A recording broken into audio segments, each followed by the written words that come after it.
Hi everybody, this is Jesse, and today I will be doing my review of the Yoyofactory Aluminum Dream.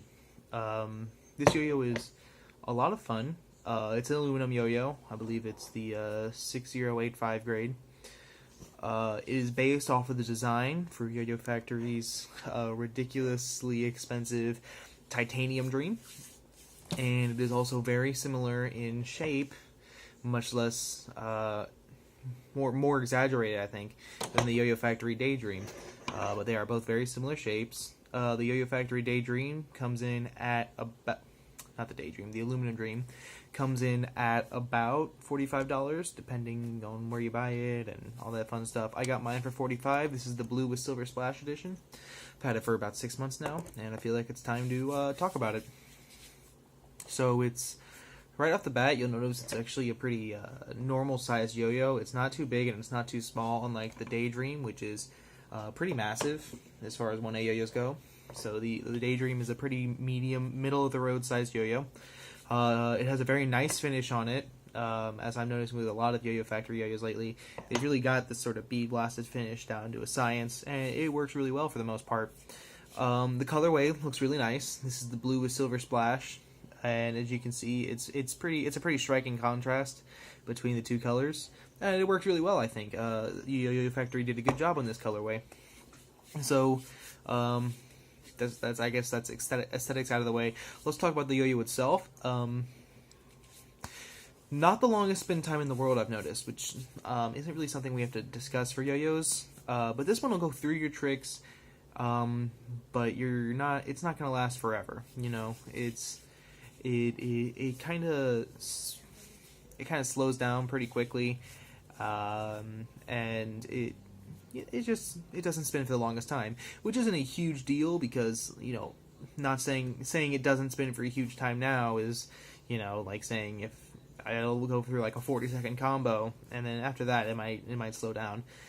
But so it's not really an issue, but I think it's something you should be aware of. Okay, what's next? The yo-yo is very floaty. In fact, it is super floaty. You could almost say it's a dream. Huh, look at that. I think that was actually that's probably the theme that they were going for with these yo-yos. They're all floaty, like you're floating on a cloud, dreaming, and it's a super floaty yo-yo. Like on the end of the string, it feels like if you're in the middle of your combo and the yo-yo is just gonna drift off into space because it feels so light when it's playing. But it plays very fast, which is really good for people who are more into really flashy, fast tricks.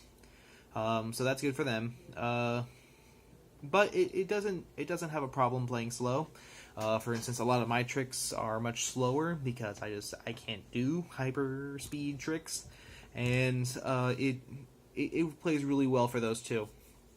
You got the bowl in here, which I always talk about finger spins for yo-yos.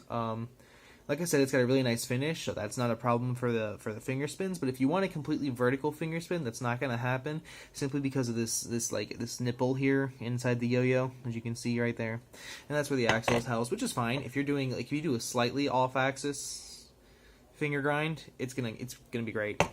It'll go pretty solid amount of time on that. But it's not the most stable thing in the world. I have noticed that. I've noticed as I'm going through some of my more difficult tricks, it'll start to come off plane pretty easily. So you have to be kind of careful with where you hit the string and how you hit the strings.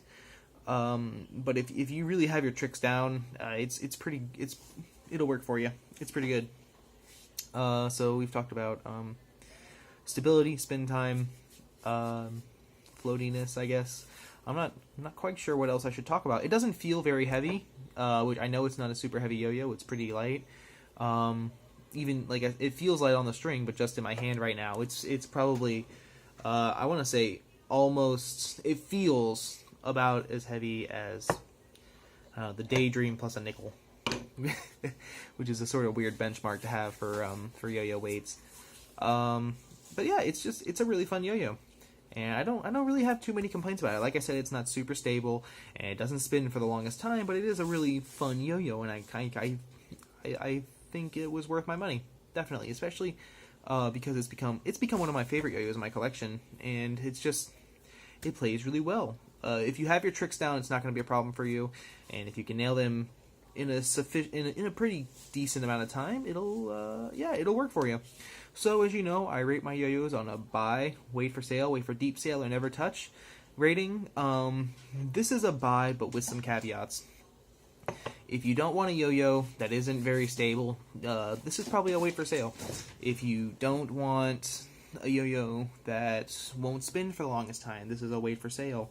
Or if you're just looking for something that feels like it's got a little more oomph on the string, this is something you might want to wait for it to be half off, whatever. You want a sale. And so, for someone like me, who really enjoys this kind of yo-yo, it's absolutely a buy. It's a great thing to have. Like I said, it's one of my favorite yo-yos in my collection. It's a lot of fun. But for some people, I realize that they don't have the same yo-yo taste as me, and so they might not want something as floaty and kind of unstable as this yo-yo, and so they would definitely wait for a sale on this one. But it's nothing below that. You don't have to wait for some crazy sale to enjoy this yo-yo, and you should definitely touch it. So that's it for me today, guys. I will see you on Saturday with I think a tutorial. Thanks for watching. Bye bye.